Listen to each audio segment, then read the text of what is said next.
பரிசுத்த வேதாகமம் புதிய ஏற்பாடு அப்போஸ்தலனாகிய யோவான் எழுதின 2ஆம் நிருபம் 1ஆம் அதிகாரம்.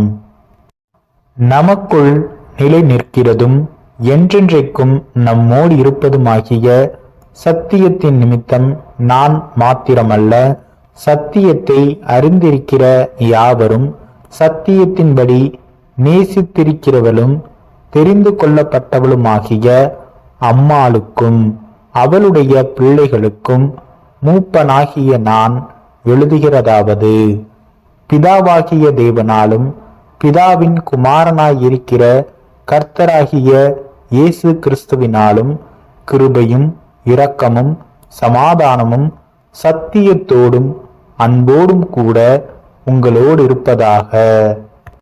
பிதாவினால் நாம் பெற்ற கற்பனையின்படியே உம்முடைய பிள்ளைகளில் சிலர் சத்தியத்திலே நடக்கிறதை நான் கண்டு மிகவும் சந்தோஷப்பட்டேன்.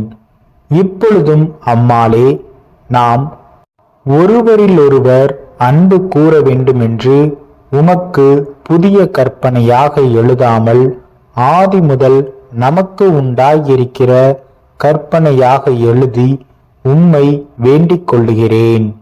நாம் அவருடைய கற்பனைகளின்படி நடப்பதே அன்பு.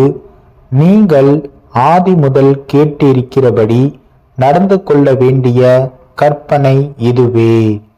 மாம்சத்தில் வந்த இயேசு கிறிஸ்துவை அறிக்கை பண்ணாத அநேக வஞ்சகர் உலகத்திலே தோன்றியிருக்கிறார்கள்.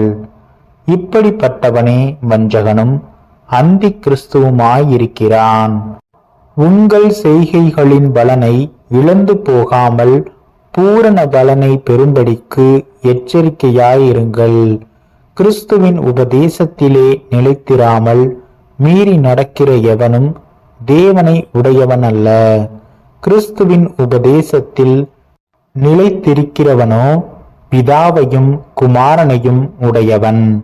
ஒருவன் உங்களிடத்தில் வந்து இந்த உபதேசத்தை கொண்டு வராமல் இருந்தால் அவனை உங்கள் வீட்டிலே ஏற்றுக்கொள்ளாமலும் அவனுக்கு வாழ்த்துதல் சொல்லாமலும் இருங்கள்.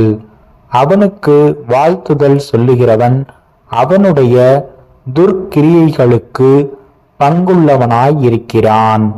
உங்களுக்கு எழுத வேண்டிய காரியங்கள் அநேகம் உண்டு. காகிதத்தினாலும் மையினாலும் அவைகளை எழுத எனக்கு மனதில்லை. உங்களுடைய சந்தோஷம் நிறைவாயிருக்கும்படிக்கு உங்களிடத்தில் வந்து முகமுகமாய் பேசலாம் என்று நம்பியிருக்கிறேன்.